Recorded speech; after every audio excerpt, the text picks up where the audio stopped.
There's a lot of talk about leaders having to have or being more emotionally intelligent.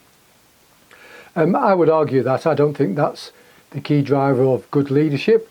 I think that actually what's more important is what the Stoics called virtues, and also we need to understand a thing called a system in the brain called the dominance behaviour system.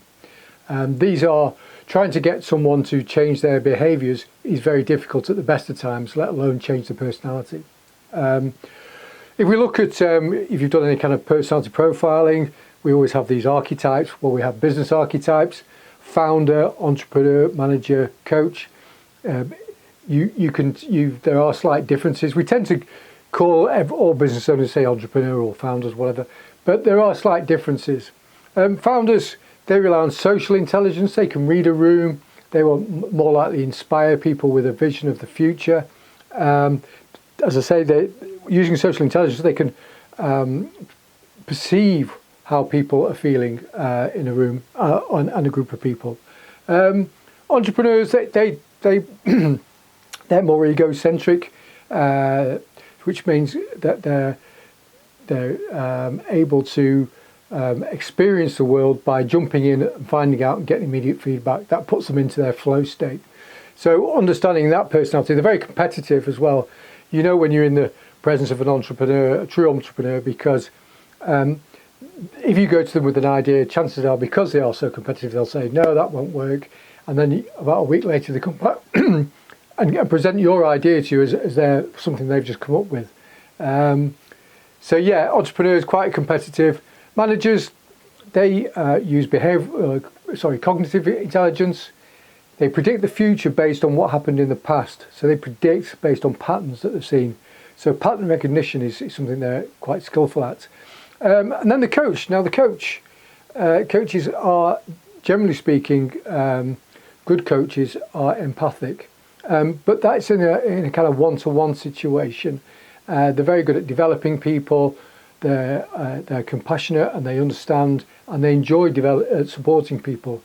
Doesn't mean that leadership is a kind of above this.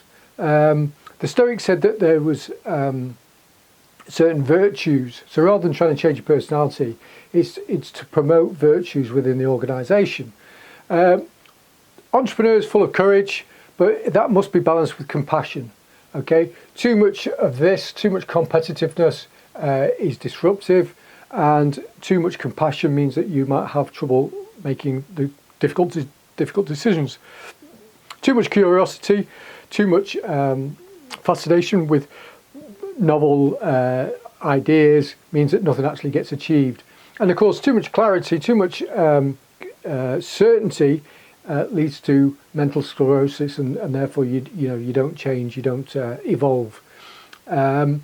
So the Stoics had said the cardinal virtue is moderation. You don't want too much emotional intelligence, just like you don't want too much behavioural intelligence. These have to be in dynamic balance with each other. And the dominance behaviour system is really important. So the dominance behaviour system is a part in the brain that relates back to when we were more primitive, a more primate version of ourselves. It exists in all mammals. It kickstarts in humans when anyone gets a kind of surplus or advantage or status above anyone else, above the rest of the community. And that's when this inner chump, I call it, gets triggered. So the inner chump is competitive and controlling. It's harmful to the ecosystem. Look around us, we can see we're operating in this world and we've kind of overplayed it too much, and therefore you can see the damage to the ecology, the social inequality, which will just like skyrocket with AI. And so yeah, it's harmful to the ecosystem. People that use dominance behaviour system very unconsciously egocentric, so they don't see other people's perspectives. Absolutely no emotional or social intelligence involved there. They're motivated by fear and greed. So not getting what they want motivates entrepreneurs, and when they've got it, they're scared of losing it, which motivates managers to put boundaries around it, establish rules and processes. and they like their success to be predictable. They like to be in command of it, and they like to be in control of it.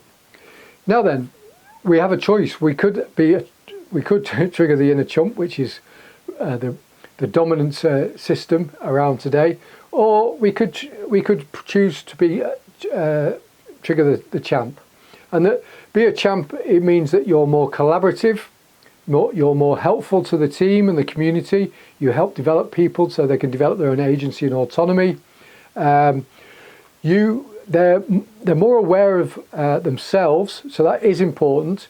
Is understanding who you are and also who your team are, what their preferences are, and also the situation, to be able to read the situation more accurately.